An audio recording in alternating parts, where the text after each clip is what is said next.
Hello dear students, कैसे हैं? I hope कि आप सभी अच्छे होंगे एंड अच्छे से अपना तैयारी कर रहे होंगे। तो आज हम आप सभी के बीच लेकर आ चुके हैं ट्वेल्थ का बायोलॉजी, जो कि चैप्टर 1 है और आपके बीच जो है ये लेक्चर 7 है, मतलब 7।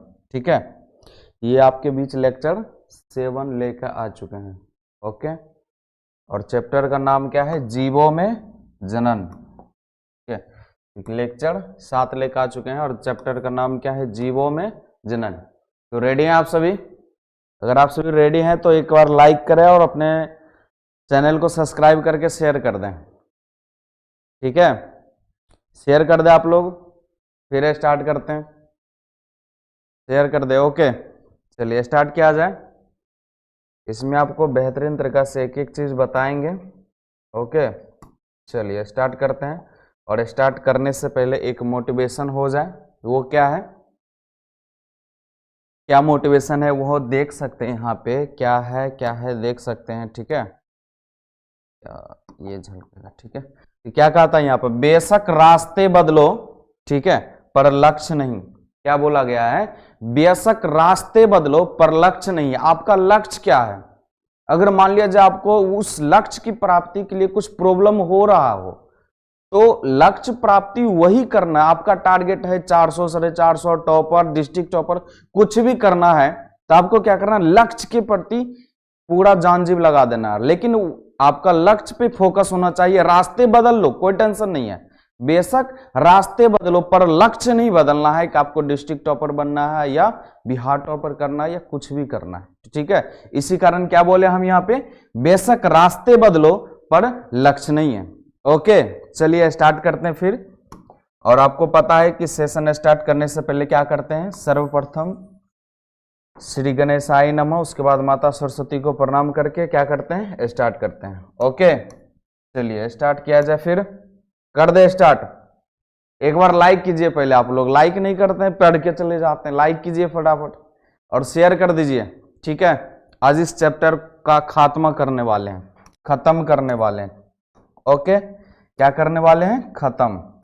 ठीक है, तो चलिए पहला हम पढ़ेंगे इसमें निषेचन क्या है। निषेचन के बारे में वो पढ़ेंगे। ठीक है, जिसको इंग्लिश में क्या बोलते हैं? फर्टिलाइजेशन। क्या बोलते हैं इंग्लिश में?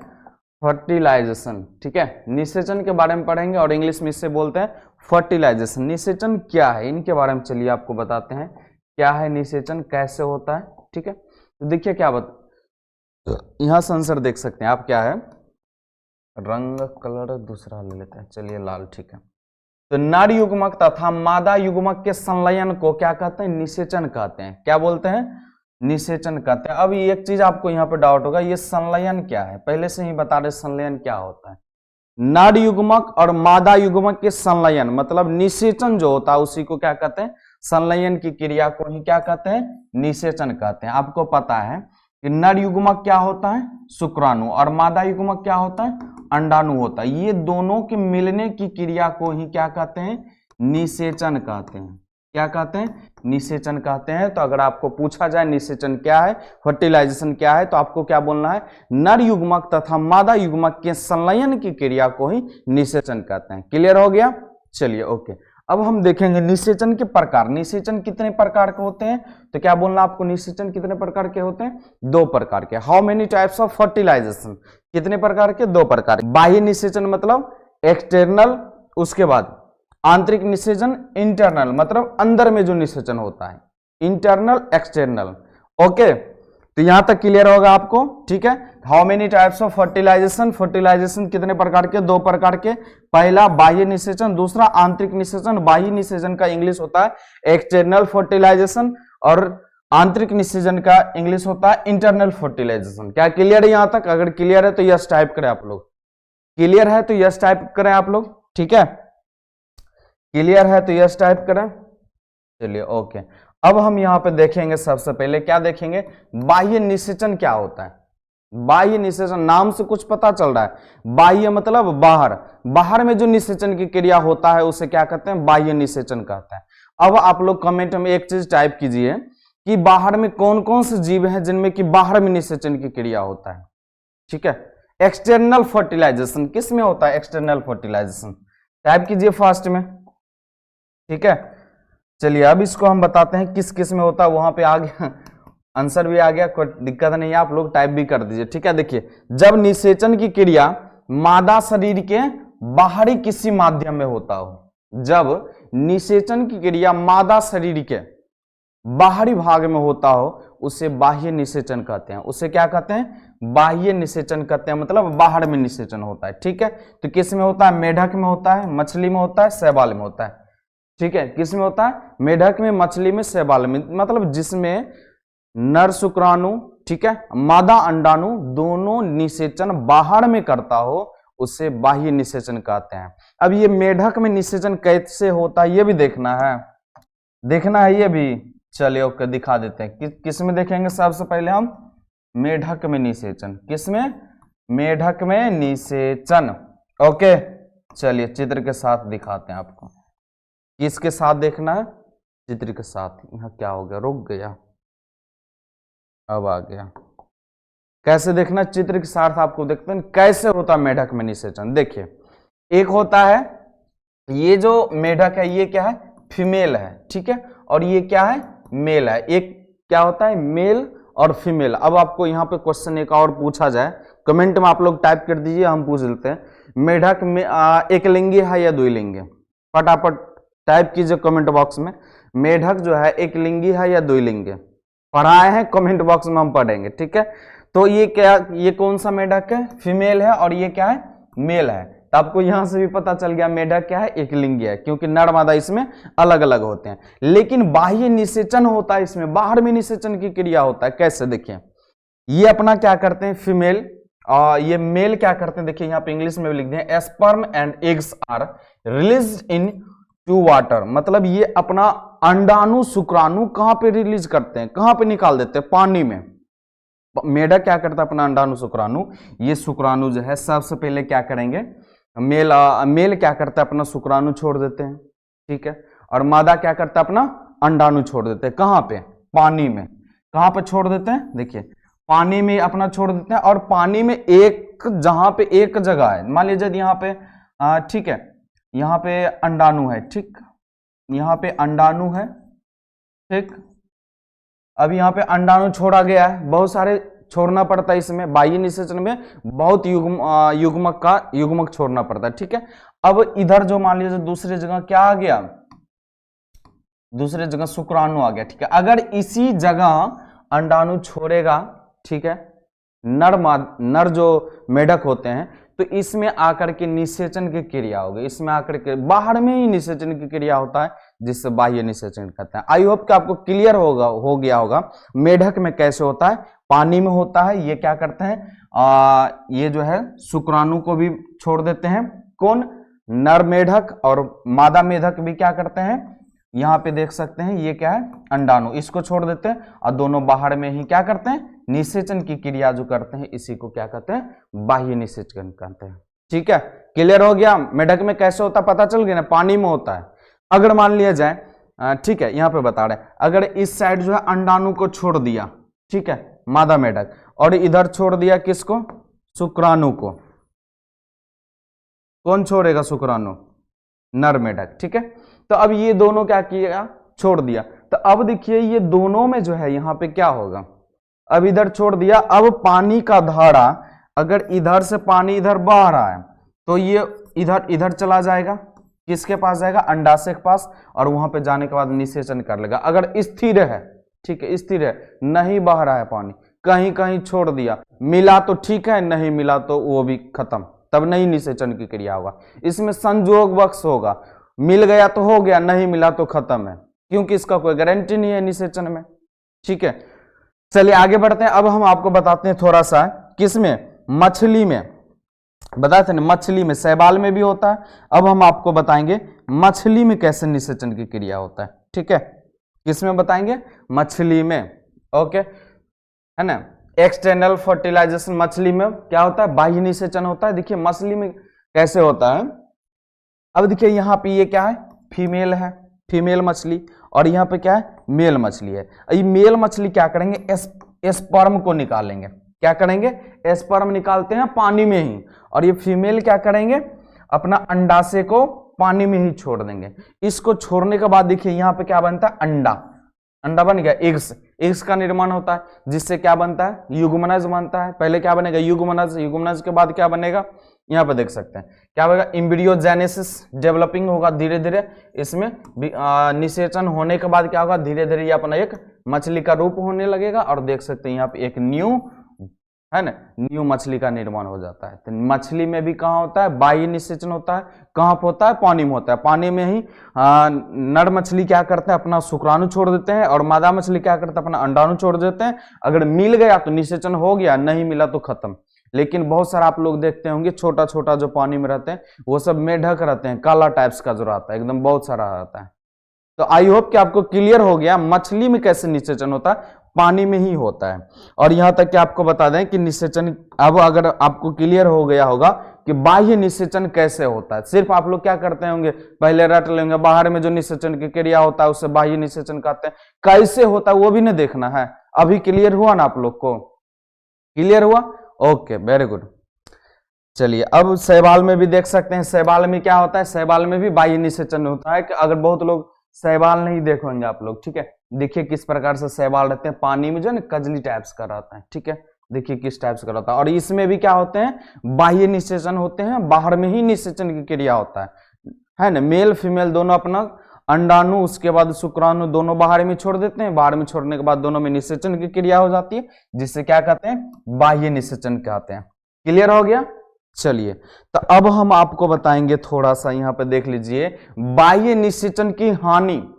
अभी आपको इसी से क्लियर हो गया होगा कि बाह्य निषेचन में हानि क्या होता होगा, होता है, आप भी बोल सकते हैं कि क्या क्या होता है बाह्य निषेचन, ठीक है। देखिए बाह्य निषेचन में हानि क्या क्या होता है, ठीक है, रेडी है फिर, ओके। बाह्य निषेचन में क्या हानि होता है, वो पहला पॉइंट देखिए, इसमें जीवों की अधिक संख्या में युग्मक, है ना, संख्या में युग्मक उत्पन्न करने होते हैं। इसमें जो जीव होते हैं ना, चाहे मछली हो या मेढक हो, कुछ भी हो, युग्मक क्या बोले, बहुत ज्यादा निकालना पड़ता है इसमें, पहला नंबर। तो बहुत ज्यादा युग्मक इसलिए निकालना पड़ता है, संयोग बस मिल गया तो ठीक है, नहीं मिला तो फिर खत्म हो जाते हैं, तो उसमें बहुत ज्यादा युग्मक को निकालना पड़ता है, ठीक है, बहुत ज्यादा युग्मक, अंडाणु और शुक्राणु दोनों को बहुत ज्यादा निकालना पड़ता है। दूसरा है बाह्य निषेचन में अधिक ऊर्जा खर्च होती है, बाह्य निषेचन में अधिक ऊर्जा खर्च होती है, ठीक है, क्या होती है, बाहर में जो निषेचन की क्रिया होती है उसमें अधिक ऊर्जा खर्च होती है। उसके बाद इसमें उत्पन्न संतानों की उत्तरजीविता बहुत कम होती है। समझ में आया, नहीं समझ में आया उत्तरजीविता क्या होता है। चलिए तो इसमें जो है बाह्य निषेचन में जो जीव बनते हैं, ठीक है, संतान उत्पन्न होते हैं, उसकी उत्तरजीविता बहुत कम होती है, क्योंकि उसका देखभाल करने वाला कौन होगा बताइए। बाहर में अंडाणु शुक्राणु मिल गया, निषेचन हो गया, एक नया जीव बन गया, तो क्या वो उसका कोई गारंटी है जिंदा रहेगा या मरेगा, कब क्या होगा, कोई गारंटी है नहीं है। तो उत्तरजीविता, इसका जीवन अवधि बहुत कम होता है, खत्म हो जाता है, और कुछ बच गया तो वो फिर डेवलप हो जाते हैं, बड़ा हो जाते हैं, वृद्धि हो जाते हैं, ठीक है। तो उत्तरजीविता इसका क्या होता है, बहुत कम होता है। और बाह्य निषेचन एक संयोग क्रिया है, संयोग प्रक्रिया। बाह्य निषेचन क्या है, संयोग प्रक्रिया। आपको बोले ना संयोग बस प्रक्रिया, हुआ, हो भी सकता है, नहीं भी हो सकता है बाह्य निषेचन। तो हानि पता चल गया, क्या क्या हानि है बाह्य निषेचन में, ठीक है। चलिए ओके, अब हम फिर बताते हैं नेक्स्ट आपको। बाह्य निषेचन क्लियर हो गया, अब क्या पढ़ने वाले हैं, आंतरिक निषेचन। आंतरिक निषेचन इंटरनल फर्टिलाइजेशन, अंदर में जो होता होगा। आप लोग कमेंट कीजिए किन में अंदर में निषेचन की क्रिया होता है, किसमें अंदर में निषेचन की क्रिया होता है, आप लोग कमेंट कीजिए, ओके। चलिए कमेंट आप लोग कर दिए, वेरी गुड। अब हम बताते हैं किस में होता है, ठीक है, परिभाषा के साथ। क्या बोले, जब निषेचन की क्रिया कहां हो, मादा शरीर के अंदर हो। जब निषेचन की क्रिया मादा शरीर के अंदर हो तो उसे ही आंतरिक निषेचन कहते हैं। क्या कहते हैं, आंतरिक निषेचन। जब निषेचन की क्रिया मादा शरीर के अंदर में हो उसे आंतरिक निषेचन कहते हैं। क्या कहते हैं, आंतरिक निषेचन कहते हैं। क्लियर हो गया यहां तक। अब किस में होता है, मनुष्य में होता है, गाय में होता है, बहुत सारा जो स्तनधारी जीव होते हैं उनमें होते हैं, ठीक है, उनमें क्या होता है, अंदर में निषेचन की क्रिया होते हैं, ठीक है। क्लियर हो गया। अब देखिए गाय, मनुष्य में कैसे होते हैं, गाय में कैसे होते हैं, वो आपको बताएंगे, बहुत बढ़िया से क्लियर हो जाएगा। देखिए अब मनुष्य में निषेचन की क्रिया देखते हैं। मनुष्य में निषेचन की क्रिया कैसे होता है, चित्र से पता चलता होगा। आप लोग क्या समझ में आ रहा है? इसीलिए आप लोगों के लिए क्या लाए हैं, चित्र लाए हैं। ठीक है, तब देखिए मनुष्य में कैसे निषेचन की क्रिया होता है। पहला नंबर तो आपको पता है क्या होना चाहिए, इसमें शुक्राणु होना चाहिए। क्या होना चाहिए? शुक्राणु। शुक्राणु किस में होते हैं? पुरुष में होते हैं, मतलब नर में होते हैं। उसके बाद क्या चाहिए? अंडाणु चाहिए। ठीक है, अंडाणु किस में होते हैं? मादा में होते हैं। ठीक है, तो इसमें क्या होते हैं, मनुष्य में निषेचन की क्रिया कैसे होते हैं कि ये जो शुक्राणु जो है, ठीक है, शुक्राणु जब इसके अंदर वैजाइना योनि के अंदर जब प्रवेश करते हैं, ठीक है, क्या करते हैं? प्रवेश करते हैं, तो ये इस भाग से क्या होते हैं, कहां पे चले जाते हैं? कहां पे जाते हैं? फिलिपियन ट्यूब, है ना, यहाँ पे झलक भी नहीं करता आप लोगों को ना, कहां चले जाते हैं? फिलिपियन ट्यूब में। और ये क्या है? अंडाणु है, मतलब ओवरी। ठीक है, ये क्या करते हैं? फिलिपियन ट्यूब में आते हैं। कहां पे आते हैं? फिलिपियन ट्यूब में। यहां पे आने के बाद देखिए है अंडाणु, है ना सर, अंडाणु और शुक्राणु दोनों मिलते हैं। यहाँ पे क्या करते हैं? दोनों मिलते हैं, दोनों टक्कर होता है उसमें बहुत सारा, तो शुक्राणु इधर ही मर जाते हैं, वहां तक पहुंचने खत्म हो जाते हैं। जो कुछ बच करके यहाँ पे पहुंचते हैं, इनमें क्या होते हैं? यहाँ तक तो पहुंच जाते हैं। इनमें भी जो सर्वश्रेष्ठ होते हैं, ठीक है, वो अंदर चले जाते हैं। देख सकते हैं कि कैसे अंदर जा रहा है, देखें कैसे अंदर जा रहा है। और अंदर जाने के बाद देखिए कैसे फर्टिलाइजेशन हो गया। ठीक है, पता चला मनुष्य में कैसे निषेचन की क्रिया होता है, पता चला। तो यहां पे क्या हो गया? फर्टिलाइजेशन हो गया। इसे ही आंतरिक निषेचन कहते हैं। ये मादा शरीर के अंदर में प्रक्रिया होने वाली प्रक्रिया है, इसी कारण इसे आंतरिक निषेचन कहते हैं, इंटरनल फर्टिलाइजेशन। क्लियर हो गया यहां तक? तो मनुष्य में आप लोग निषेचन की क्रिया समझ गए। अब निषेचन जब हो जाता है तो गर्भाशय में जाकर के क्या हो जाते हैं? ये प्रत्यारोपण हो जाते हैं, स्थापित हो जाते हैं, और वहां से क्या होते हैं? देख सकते हैं जब निषेचन की फर्टिलाइजेशन हो जाते हैं, जब निषेचन हो जाते हैं तो वहां से धीरे धीरे क्या होते हैं? कोशिका में, सेल्स में विभाजित हो जाते हैं, है ना। यहाँ देखिए 2 सेल्स हो गया, 4 सेल्स स्टेज हो गया, 9 सेल्स स्टेज हो गया, ठीक है, 6 सेल्स, है ना, 16 सेल्स स्टेज हो गया। उसके बाद यहां से क्या हो जाते हैं? धीरे धीरे क्या हो गया? एक शिशु का निर्माण होकर के एक नया जीव निर्माण हो जाता है। तो क्या पता चला यहां से मनुष्य में कैसे निषेचन की क्रिया होता है?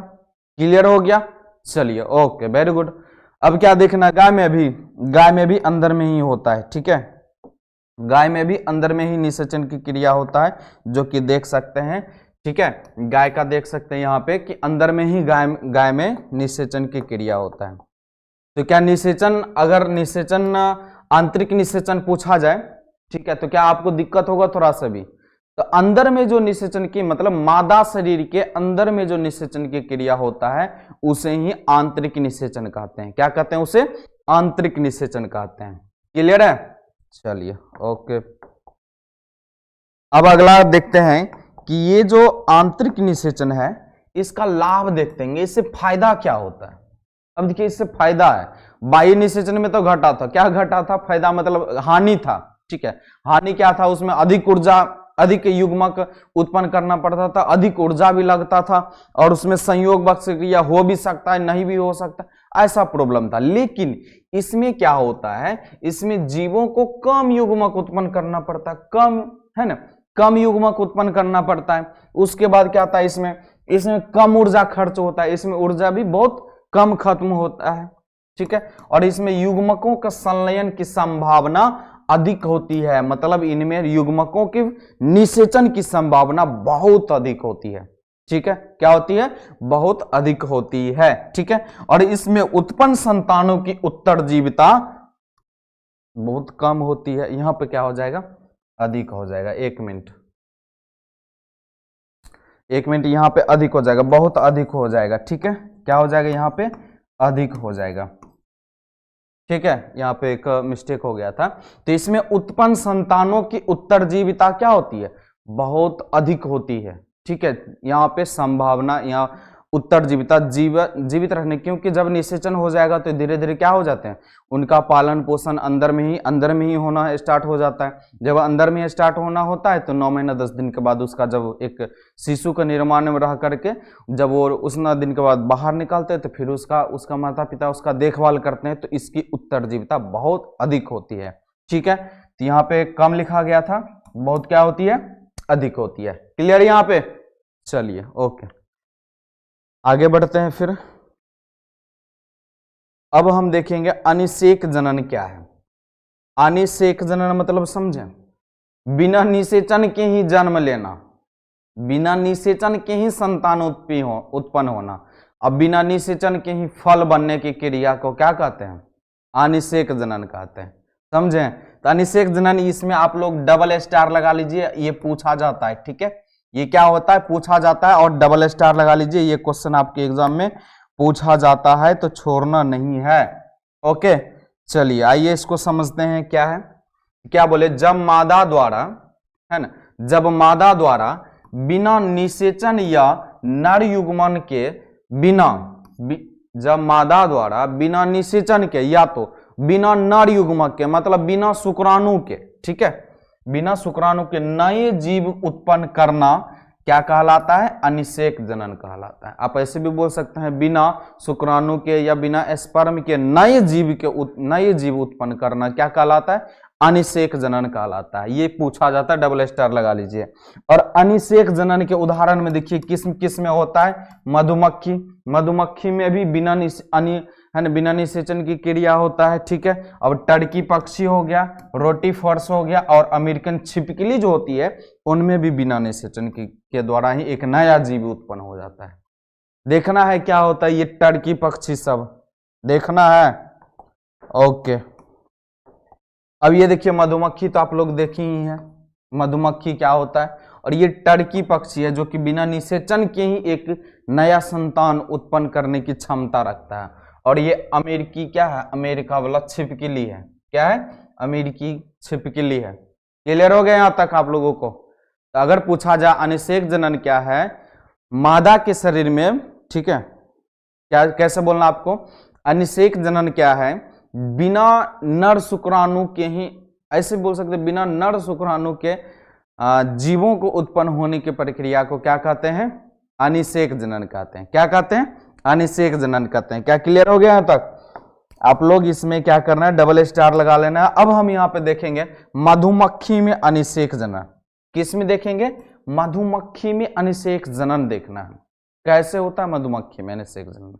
और इस बार इसमें अगर पूछा जाए आपको मधुमक्खी में लिंग निर्धारण को लिखें तो यही चीज लिखना है, और ये क्वेश्चन इस बार पूछा गया एग्जाम में, और वो भी 5 नंबर में पूछा जाता है। ठीक है, तो कैसे बनाना है वो चीज आपको बता देते हैं यहाँ पे, कैसे मधुमक्खी में अनिषेक जनन होता है, बिना निषेचन के ही हो जाता है। ठीक है, चलिए अभी इसके द्वारा हम बताते हैं और चित्र के द्वारा बताते हैं। सबसे पहले आपको पता है कि मधुमक्खी में भी कितने प्रकार के होते हैं, मधुमक्खी कितने प्रकार के होते हैं, कमेंट बॉक्स में डालिए। ठीक है, तो चलिए हम बताते हैं मधुमक्खी में अनिषेक जनन कैसे होते हैं। ठीक है, तो देखिए एक जो होते हैं रानी मधुमक्खी होते हैं। कौन होते हैं, रानी मधुमक्खी होते हैं। और उनमें जो होते हैं क्या क्या होते हैं, देखिए सबसे एक होते हैं, चलिए इसमें देखना, एक होते हैं रानी मधुमक्खी और दूसरा क्या होते हैं, ड्रोन, जिसको कि नर मधुमक्खी कहते हैं। ठीक है, राजा नहीं, ड्रोन मधुमक्खी होते हैं। ठीक है, जिसमें कि नर शुक्राणु होते हैं। ठीक है, तो इसमें जो रानी मधुमक्खी में होते हैं 2n मतलब द्विगुणित होते हैं। क्या होते हैं, 2n मतलब द्विगुणित होते हैं। और जब इसका अर्धसूत्री विभाजन किया जाता है, युग्मनज जो होते हैं गुणसूत्र 32 होते हैं। ठीक है, तो जब इसका अर्धसूत्री विभाजन किया जाता है मतलब आधा, तो मादा युग्मक क्या होते हैं, अवगुणित मतलब n हो जाते हैं। मादा युग्मक क्या होते हैं, अवगुणित n हो जाते हैं। ठीक है, और इसमें जब किया जाता है समसूत्री विभाजन तो नर युग्मक निकलता है। क्या निकलता है, समसूत्री विभाजन में नर युग्मक निकलता है। अब क्या तक संयोगवश कुछ संयोगवश मादा युग्मक जो होते हैं इधर चले आते हैं, मतलब मादा युग्मक मतलब अंडाणु। ठीक है, और इसमें नर युग्मक क्या होते हैं, ड्रोन से इधर चले आते हैं, जिसके युग्मक संलयन से कौन सा मधुमक्खी बनता है, ड्रोन मधुमक्खी के नर है, मतलब शुक्राणु और रानी मधुमक्खी के अंडाणु के मिलन से, युग्मक संलयन से कौन सा मधुमक्खी बनता है? तो देखिए क्या बनता है, श्रमिक बनता है या तो कार्यकर्ता मधुमक्खी बनता है, जिसको सेवक मधुमक्खी भी कहते हैं, वर्कर, इंग्लिश में वर्कर कहते हैं, ठीक है। और वो क्या होते हैं, द्विगुणित होते हैं। वो क्या, कौन सा मधुमक्खी हो जाएंगे, द्विगुणित। लेकिन जो शेष बच जाते हैं मादा युग्मक जो शेष बच जाते हैं, है ना, वो बिना निषेचन के ही कौन सा मधुमक्खी उत्पन्न कर देते हैं? ड्रोन मधुमक्खी, जो कि नर मधुमक्खी होते हैं, जो कि नर मधुमक्खी होते हैं, मधुमक्खी ना। चलिए, और वो क्या हो जाएंगे, अवगुणित होते हैं। क्या होते हैं वो? अवगुणित होते हैं, ठीक है। क्या हो जाते हैं वो? अवगुणित हो जाते हैं। और इसमें जो संलयन के द्वारा जो होते हैं द्विगुणित हो जाते हैं। तो क्या मधुमक्खी में अनिषेक जनन या लिंग निर्धारण पूछा जाएगा तो आप इस तरीका से बना सकते हैं। इतना पॉइंट को क्या कर सकते हैं, इधर जो पॉइंट है इसको लिख सकते हैं। ये चित्र ऐसा नहीं कि हमने इधर चित्र दिया, आपको समझाने के लिए चित्र दिए हैं। तो ये वर्कर मधुमक्खी, क्यून, रानी मधुमक्खी और क्या होता है, ड्रोन, देख सकते हैं किस टाइप्स का होता है, ठीक है। पता चल गया यहां से कि मधुमक्खी में भी टाइप्स होते हैं। और मधुमक्खी को पकड़िएगा तो काट ही लेगा ना, तो उसको क्या करना है, बढ़िया से देखना है कौन सा वर्कर हो गया, क्यों मतलब रानी मधुमक्खी, ये ड्रोन मधुमक्खी होते हैं। तो क्या यहाँ अब अगर पूछा जाए ड्रोन मधुमक्खी जो होते हैं अवगुणित होते हैं या द्विगुणित होते हैं, तो क्या होते हैं ड्रोन मधुमक्खी, यहां से क्या पता चल रहा है, अवगुणित होते हैं, ठीक है। और रानी मधुमक्खी क्या होते हैं, द्विगुणित होते हैं। क्या होते हैं, द्विगुणित। इसी कारण वो भी क्या करते हैं, बिना निषेचन के ही एक नया ड्रोन मधुमक्खी उत्पन्न कर देते हैं। क्लियर हो गया यहां तक? चलिए, ओके, आई होप कि आपको यहां से क्लियर हो गया होगा। वाह, सेव अपने आप दबा दिया। चलिए, अब हम आपको बताएंगे यहां पर निषेचन पश्च घटना, मतलब पोस्ट फर्टिलाइजेशन इवेंट। आपको हम बताए हैं प्री फर्टिलाइजेशन, फर्टिलाइजेशन, अब देखेंगे पोस्ट फर्टिलाइजेशन। प्री फर्टिलाइजेशन आपको बताए हैं कि निषेचन से पहले की घटना क्या क्या होता है। अब निषेचन पढ़ लिए, अब पढ़ेंगे निषेचन के बाद वाला घटना। निषेचन के बाद क्या होता है, निषेचन पश्च घटनाएं, ठीक है। तो पोस्ट फर्टिलाइजेशन हम पढ़ेंगे। क्या पढ़ने वाले, पोस्ट फर्टिलाइजेशन। तो पोस्ट फर्टिलाइजेशन क्या होता है, इनको देखना है। तो क्या बोले, निषेचन के बाद, अर्थात मतलब बोले ना निषेचन के बाद, निषेचन के बाद क्या होगा बताइए, युग्मनज बनेगा, भ्रूण बनेगा, नया शिशु बनेगा, यही ना होगा। तो वही चीज यहाँ पे है, ठीक है। तो निषेचन के बाद यथार्थ नर एवं मादा युग्मकों के युग्मन के बाद, मतलब संलयन के बाद, निषेचन के बाद, ठीक है, निषेचन के पश्चात होने वाली घटना को क्या कहते हैं, निषेचन पश्च घटना कहते हैं। आपको बोले ना, नर मादा के संलयन के बाद जो घटना होती है, उस मतलब नर मादा के शुक्राणु अंडाणु दोनों मिलन के बाद निषेचन जो होता है, निषेचन के बाद जो घटना होता है उसे ही निषेचन पश्च घटनाएं कहते हैं। क्या क्लियर हो गया यहां तक? और यहाँ पे कुछ पॉइंट आपको दिए हैं, देख सकते हैं। निषेचन पश्च घटनाएं के अंतर्गत निम्नलिखित घटना होता है। निषेचन के बाद हम क्या बोले थे, क्या बनेगा, युग्मनज बनेगा, जिसको जायगोट बोलते हैं। उसके बाद क्या बनेगा, भ्रूण बनेगा। उसके बाद क्या बनेगा, नया जीव बनेगा। बस युग्मक है ना, युग्मनज बनेगा, जिसको जायगोट फॉर्मेशन कहते हैं। उसके बाद भ्रूणोद्भव, जिसको एम्ब्रियोजेनेसिस कहते हैं, ठीक है। क्या बोलते हैं, एम्ब्रियोजेनेसिस कहते हैं। अब देखिए, युग्मनज के बाद भ्रूण बनने की प्रक्रिया को क्या कहते हैं, ऐसे पूछा जाएगा। युग्मनज के बाद जो है, युग्मनज से भ्रूण बनने की प्रक्रिया को क्या कहते हैं, तो भ्रूणोद्भव कहते हैं। तो ये अभी हम बताते हैं, आप लोग टेंशन नहीं लीजिए, बढ़िया से समझाएंगे, एक एक पॉइंट को तोड़ के समझाएंगे, छोड़ेंगे नहीं। तो क्या पहले हम देखेंगे युग्मनज का निर्माण। युग्मनज का निर्माण कैसे होता है ना, युग्मनज का निर्माण कैसे होता है, क्या होता है, देख लेना। तो क्या बोला, नर तथा मादा युग्मकों के युग्मन से, नर तथा मादा युग्मकों के निषेचन से, युग्मन मतलब निषेचन है, निषेचन से द्विगुणित युग्मनज का निर्माण होता है। द्विगुणित युग्मनज का निर्माण होता है, मतलब 2n, ठीक है। कितना, 2n, ओके। अब देखिए यहां पे कैसे होता है, इस चीज को देखना है। नर युग्मक हम क्या बोले थे, अवगुणित होते हैं, मतलब एन होते हैं, ठीक है। और मादा युग्मक क्या होते हैं, अगुणित होते हैं, मतलब एन होते हैं। अब ये दोनों का निषेचन होगा, संलयन होगा, ठीक है, युग्मन होगा, तो इसके बाद क्या बनता है, युग्मनज का निर्माण होता है।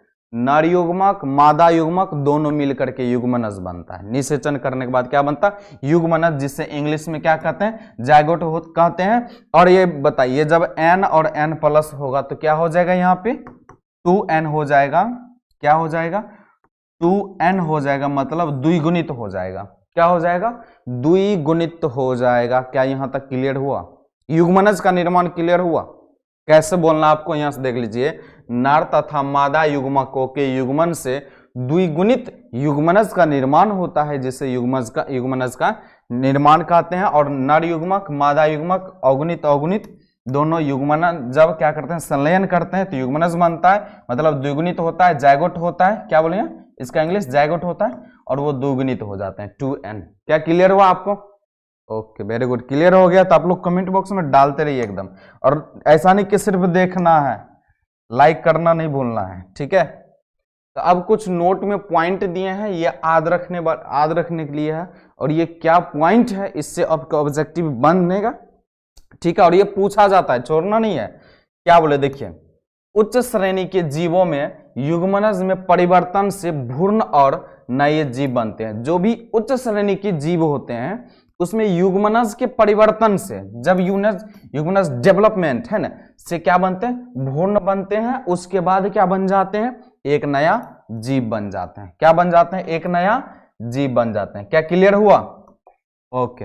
अब कौन कॉन्सेप्ट है, कुछ याद रखने वाले बातें हैं, क्या है वो देख लिए। इसमें ऑब्जेक्टिव बनता है आपका, युग्मनज या जायगोट हमेशा क्या रहता है, बोले थे ना, क्या रहता है, द्विगुणित होता है। युग्मनज या जायगोट, युग्मनज का इंग्लिश नाम जायगोट होता है। आपको बोलेगा युग्मनज होते हैं द्विगुणित के अगुणित त्रिगुणित क्या होते हैं, तो क्या बोलना, द्विगुणित होते हैं, मतलब 2n होते हैं, पूछा जाएगा। अब देखिए, जायगोट एक पीढ़ी से दूसरे पीढ़ी अर्थात जनक से संतति के मध्य है ना, मध्य महत्वपूर्ण कड़ी रूप से भूमिका निभाता है। अतः यह प्रजाति की निरंतरता को बढ़ाए रखता है। कौन, युग्मनज एक पीढ़ी से दूसरे पीढ़ी तक चलते रहता है, और ये महत्वपूर्ण होता है। क्या होता है, महत्वपूर्ण कड़ी के रूप में भूमिका निभाता है, ठीक है। जब निषेचन होगा तो युग्मनज बनेगा, युग्मनज के बाद फिर इधर नया जीव बनाता है। इन दोनों को निरंतरता बनाए रखते हैं, दोनों का एक महत्वपूर्ण कड़ी के तरह कार्य करते हैं, ठीक है। अब देखिए, मानव के है ना, मानव के जीवन की शुरुआत एकल द्विगुणित कोशिका से होती है। किससे होती है, एकल द्विगुणित कोशिका से होती है, जिसे क्या कहते हैं, युग्मनज बोलते हैं या तो जायगोट बोलते हैं, ठीक है। क्या बोलते हैं, युग्मनज बोलते हैं या तो जायगोट बोलते हैं। मानव की जीवन की शुरुआत जो है किससे होती है, एकल द्विगुणित कोशिका से होती है। किससे, द्विगुणित कोशिका से होते हैं, जिसे युग्मनज बोलते हैं या तो क्या बोलते हैं, उसको जायगोट बोलते हैं, ठीक है। क्लियर हो गया यहां तक, चलिए। और कुछ पॉइंट हम बताते हैं नोट में आपको, ताकि क्लियर हो जाए, जैसे कि इसका भी नोट बताएंगे। अब हम क्या देखने वाले हैं, 2 पॉइंट में, युग्मनज का निर्माण हम देख चुके हैं, अब देखेंगे भ्रूणोद्भव। क्या पढ़ेंगे, भ्रूणोद्भव से क्या होता है, एक नया जीव का निर्माण होता है। यही चीज देखेंगे कि कैसे होता है। चलिए, अब क्या बोला गया यहाँ पर, युग्मनज में समसूत्री विभाजन। युग्मनज में क्या होता है, समसूत्री विभाजन एवं कोशिका विभेदीकरण द्वारा क्या बनाता है, भ्रूण। अब भ्रूण के विकास की प्रक्रिया को ही क्या कहते हैं, भ्रूणोद्भव कहते हैं। कोशिका, युग्मनज में कोशिका विभाजन के द्वारा क्या बनाता है, भ्रूण बनाता है ना। विभेदीकरण, कोशिका विभाजन या समसूत्री विभाजन या कोशिका विभेदीकरण के बाद भ्रूण बनाता है, और भ्रूण के विकास की प्रक्रिया को ही क्या कहते हैं, भ्रूणोद्भव कहते हैं, ठीक है, भ्रूणोद्भव कहते हैं। तो अब यहाँ पर आपको एक चीज डाउट माइंड में क्वेश्चन होगा, सर ये कोशिका विभाजन क्या है ना, तो देख लीजिए कोशिका विभाजन क्या है। कोशिका है ना, कोशिका विभाजन से कोशिकाओं की संख्या में क्या होती है, वृद्धि होती है ना। अतः यह भ्रूण का आकार बढ़ाता है। कोशिका विभाजन, जैसे ही इधर देखिए, अंडाणु शुक्राणु उसके बाद अंडाणु, दोनों में क्या होती है, संलयन हो जाती है तो यहाँ पे एक फिर संलयन होने के बाद क्या होता है, इसी में कोशिका विभाजन, सेल्स बनना क्या हो जाते हैं, स्टार्ट हो जाते हैं। बहुत सारा सेल्स स्टार्ट हो जाते हैं, जिससे कि आकार में क्या होना हो जाती है, वृद्धि होना स्टार्ट हो जाता है। तो क्या कोशिका विभाजन आपको यहाँ पे क्लियर हुआ? अब उसके बाद एक और क्वेश्चन होगा, सर कोशिका विभेदीकरण क्या है, विभेदीकरण क्या है? ठीक है, तो अब यहाँ देखिए कोशिका विभेदीकरण क्या है, इनको भी बता देते हैं। ये कोशिका विभेदीकरण क्या है? ठीक है, तो पॉइंट का देखना, कोशिका विभेदीकरण। ठीक है, कोशिका विभेदीकरण कोशिकाओं द्वारा एकत्र, कोशिका जो टूट टूट के अलग होते हैं, है ना, वो एकत्र होकर विशिष्ट उत्तक का निर्माण करते हैं। एकत्र होकर के किसका निर्माण करते हैं, एक उत्तक का निर्माण करते हैं, और उत्तक क्या करते हैं, अंग का निर्माण करते हैं, और अंग मिलकर के क्या बनाते हैं, अंग तंत्र का निर्माण करते हैं। किसका निर्माण करते हैं, अंग तंत्र का निर्माण करते हैं। इसी प्रक्रिया को कोशिका विभेदीकरण कहते हैं। क्या बोलते हैं, इसी प्रक्रिया को कोशिका विभेदीकरण कहते हैं। क्या क्लियर हुआ यहां तक? चलिए ओके। अब पॉइंट हम देखें, प्राणियों को प्रजनन के आधार पर कितने भागों में बांटा गया है? प्राणियों को प्रजनन के आधार पर कितने भागों में, 2 भागों में बांटा गया है। क्या हो गया, अंडज या अंडपर्जक, और दूसरा सजीव पर्जक, जिसको ओविपोरस कहते हैं और दूसरा विवोपोरस कहते हैं। ठीक है, तो अब यहाँ पे पॉइंट देखिए, ये अंडपर्जक क्या है, सजीव पर्जक क्या है, इनके बारे में हम देखते हैं। ठीक है, ये क्या होते हैं, अंडपर्जक और सजीव पर्जक। तो अंडज, ठीक है, एक मिनट देखिए यहाँ पर अंडज या अंडपर्जक पूछेगा, अगर अंडज दे दे आपको या अंडपर्जक दे दे तो आपको क्या बोलना है कि जो जीव या जो प्राणी अंडे देते हैं, ठीक है, जो जीव या जो प्राणी अंडे देते हैं उसे अंडपर्जक कहते हैं। अब बताइए ऐसा कौन सा जीव है कि सिर्फ अंडे देते हैं, बताइए क्या है, ऐसा कौन सा जीव है जो कि अंडे देते हैं, खाली क्या देते हैं, अंडे। तो क्या बोले, ऐसे प्राणी जो अंडे देते हैं उन्हें अंडपर्जक कहा जाता है। ठीक है, उदाहरण के लिए सरीसृप पक्षी, सरीसृप जो कि क्या है वो दिखाएंगे, सरीसृप क्या होते हैं, और पक्षी, पक्षी सब क्या देते हैं, अंडे देते हैं। इसी कारण इसे क्या कहा जाता है, अंडपर्जक कहा जाता है। आपको एग्जाम में पूछा जाएगा, मुर्गा कौन सा पर्जक है, अंडपर्जक या सजीव पर्जक या ये भी दोनों या इनमें से कोई नहीं। तो अगर मुर्गा कौन सा पर्जक, मुर्गा जो है क्या देते हैं, अंडा देते हैं कि क्या देते हैं, बच्चे देते हैं, बताइए क्या देते हैं, अंडे देते हैं। तो आपको यहाँ पे क्लियर हो गया इसका परिभाषा। ठीक है, तो देखिए क्या होता है, पक्षी जो भी होते हैं, जो भी पक्षी होते हैं वो क्या देते हैं, अंडे देते हैं, और ये सरीसृप हैं, ये सरीसृप के प्रजाति हैं जो कि अंडे देते हैं।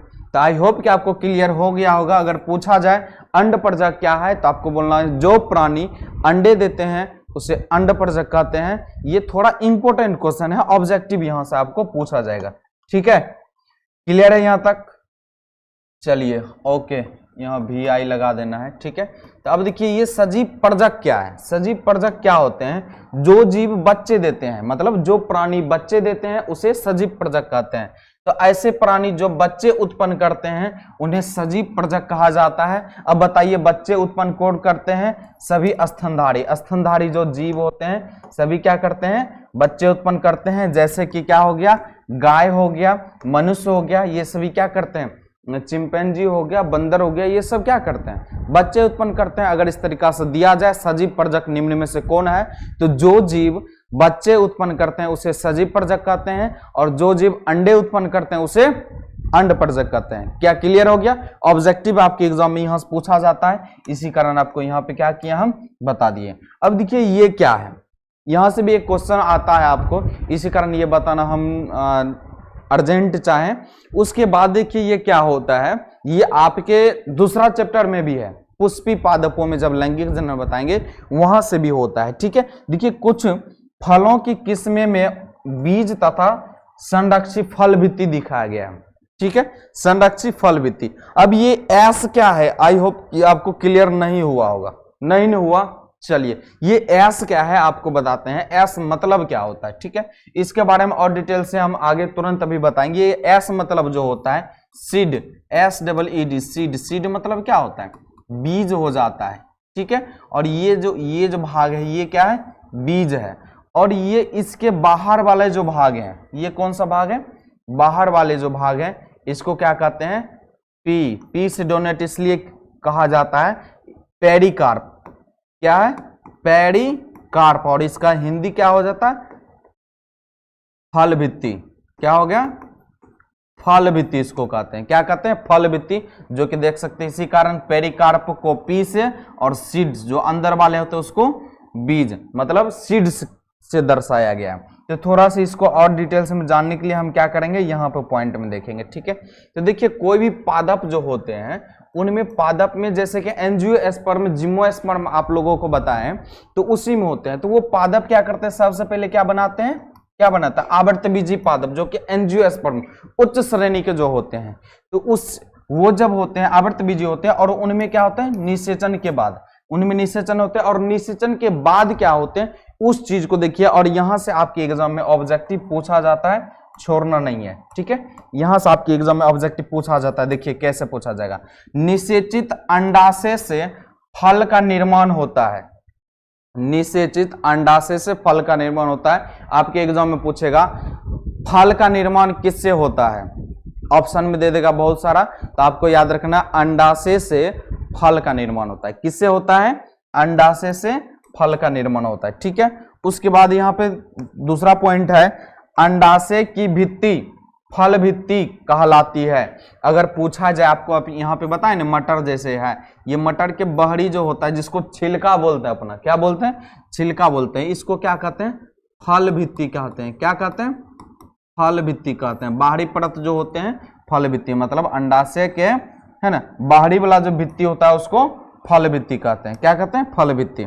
अब देखिए बीजांड से बीज का निर्माण होता है। जो बीजांड होते हैं, बीजांड से किसका निर्माण होता है, बीज का निर्माण होता है। ठीक है, तो और यहां तक आपको क्लियर हो गया होगा आई होप कि। ठीक है, और आपका चैप्टर क्या हो गया, समाप्त हो गया। क्या हो गया, समाप्त, चैप्टर समाप्त हो गया। और नेक्स्ट वीडियो में आपको क्वेश्चन आंसर करवाएंगे, एनसीईआरटी का जो क्वेश्चन आंसर है उसका क्वेश्चन आंसर सोल्व करवाएंगे। 18 क्वेश्चन है, 18 क्वेश्चन को हम पूरा डिटेल्स में बताएंगे।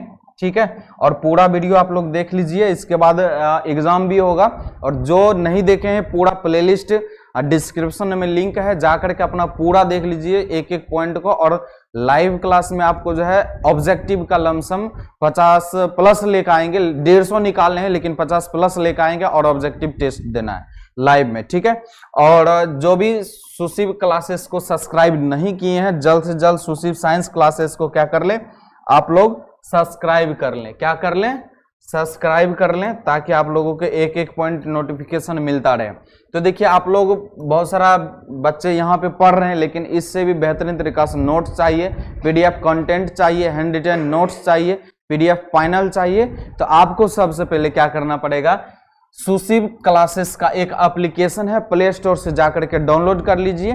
डाउनलोड करने के बाद रजिस्टर कर लीजिए। रजिस्टर करने के बाद उसमें आपको एक टॉपर 5 बैच दिखाई देगा, जो कि क्लास 12th के लिए बनाया गया। मात्र 5 रुपया में आपको वहां पे पूरा कोर्स अवेलेबल है। ठीक है, जो बताएं, पीडीएफ फाइनल बताएं, नोट्स बताएं, हैंड रिटन नोट्स बताएं, ये हर एक चीज वहां पे आपको मिलेगा। तो आप क्या करें, वहां से परचेज कर लें। और YouTube चैनल भी सब्सक्राइब कर लें, ताकि एक एक नोटिफिकेशन आपको मिलता है। सुशिव क्लासेस पहला चैनल है, और दूसरा क्या हो गया, सुशिव साइंस क्लासेस जिस पे आप पढ़ रहे हैं, इसको सब्सक्राइब कर ही लीजिए। और दूसरा है सुशिव EH क्लासेस, जिसपे कि हिंदी इंग्लिश का आपको दिया जाता है पूरा चीज, क्लास 12th वाला के लिए। ठीक है, तो आप लोग क्या करें, सब्सक्राइब कर लें ये सभी चैनल को। और ये सर का, जिसको समझ में कोई प्रकार का प्रॉब्लम होता है, समझ में नहीं आता है, तो ये सर का नंबर है, इन पे क्या करें, आप मैसेज करें। ठीक है, और ये सर का वेबसाइट है। तो आई होप कि आपको क्लियर हो गया होगा। सो धन्यवाद।